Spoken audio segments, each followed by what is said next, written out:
الحمدللہ وطن کی محبت ہم میں سے ہر شخص کے دل میں یہ رچی اور بسی ہوتی ہے. کوئی کسی جگہ پر جینا شروع کر دیتا ہے، اس کی محبت فطری طور پر اس کے دل میں بس جاتی ہے. ہم دیکھتے ہیں کہ کسی علاقے میں اگر کوئی طوفان آ گیا، زلزلہ آ گیا، سیلاب آ گیا، تو جب حالات نارمل ہو جاتے ہیں تو جو بچے ہوئے لوگ ہوتے ہیں کچھ عرصے کے لیے کسی اور جگہ پناہ لیے ہوئے ہوتے ہیں، وہ اپنے اسی جگہ پر واپس آنا چاہتے ہیں. اور اس سلسلے میں اگر ہم اسلامی تعلیمات کو دیکھیں، قرآن مجید اور پیارے رسول صلی اللہ علیہ وسلم کی حدیثوں میں نصوص کو دیکھیں تو بہت ساری دلیلیں ملتی ہیں. مثال کے طور پر نبی کریم صلی اللہ علیہ وسلم کو جب مکے سے ہجرت کرتے ہوئے مدینے کی طرف جانا پڑا تو مکہ سے باہر نکلنے کے بعد مکہ کی طرف دیکھتے ہوئے کیا کہا؟ اے مکہ، اگر تیرے یہ باسی مجھے نہ نکالتے تو میں یہاں سے نہ نکلتا. اور جب مدینہ پہنچ گئے تو کیا کہا؟ صحیح بخاری مسلم کی حدیث ہے، اللہم حبب الینا المدینہ کحب مکہ او اشد. اے اللہ، مدینہ کی محبت ہمارے دلوں میں مکہ کی طرح بلکہ اس سے زیادہ بسا دے. یہیں پر ایک اور بہت بڑا پیغام ہمیں ملتا ہے کہ وطن کی محبت ایک فطری چیز ہے، لیکن اللہ کی محبت اپنے وطن کی محبت سے زیادہ ہونا چاہیے. کیوں؟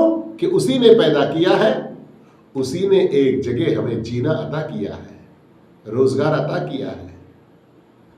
اور جب اللہ سے محبت کریں گے تو پھر اس نے جو اپنی کتاب بھیجی ہے، اپنے رسول کو بھیجا ہے، اپنے رسول کے ذریعے حدیثوں کو بھیجا ہے، شریعت کو بھیجا ہے، دین کو، ان سب سے محبت ساری دنیا کی اور دوسری فطری محبتوں سے بھی غالب ہونی چاہیے. اب یہاں اسلامی تعلیمات پر اگر ہم غور کریں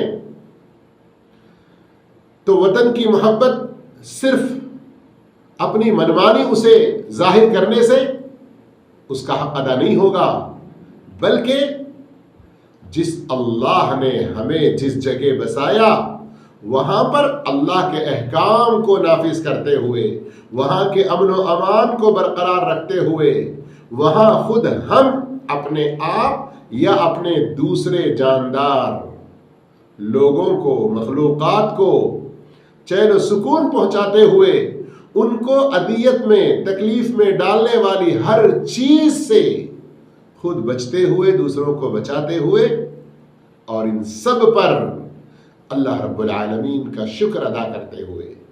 جی ہاں، سورہ ابراہیم کے اندر اور دوسری جگہوں پر دیکھیں ابراہیم علیہ السلام کی دعائیں کیسی ملتی ہیں ہمیں. اور یہاں ایک اس من گھڑت جھوٹی حدیث کی خرابی کو جاننا بھی ضروری ہے جو لوگ بعض بیان کرتے ہیں کہ حب الوطن من الایمان، کہ وطن کی محبت ایمان کا حصہ ہے. یہ اللہ کے رسول صلی اللہ علیہ وسلم کی حدیث نہیں ہے، یہ آپ صلی اللہ علیہ وسلم کا فرمان نہیں ہے.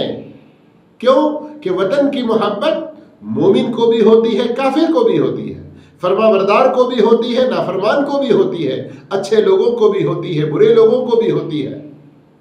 بس اپنی کچھ ذاتی مصلحتوں کے لیے اگر کوئی اپنے وطن سے کوئی غداری کرتا ہے تو ہمیں اپنے شریعت کی روشنی میں، شریعت کے دائرے میں رہتے ہوئے اسے نصیحت کرنا چاہیے.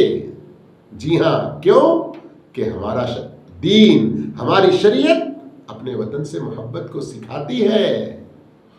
تو جو بات جتنی دین میں ہے اس کو اسی طرح سے لینا اور سمجھنا، اور جو چیز دین سے نہیں ہے اس کو چھوڑ دینا، اور باقی امن و امان کی حفاظت، اس کے برقرار کے لیے ہر ممکن کوشش کرنا ہے. اس لیے کہ اسلام کا بنیادی مقصد ہی ہے 5 چیزوں کی حفاظت اور اس کی ضمانت، جس کے اندر ہمارا دین، ہماری صحت، ہماری عقل، ہماری جان، یہ ساری چیزیں موجود ہیں۔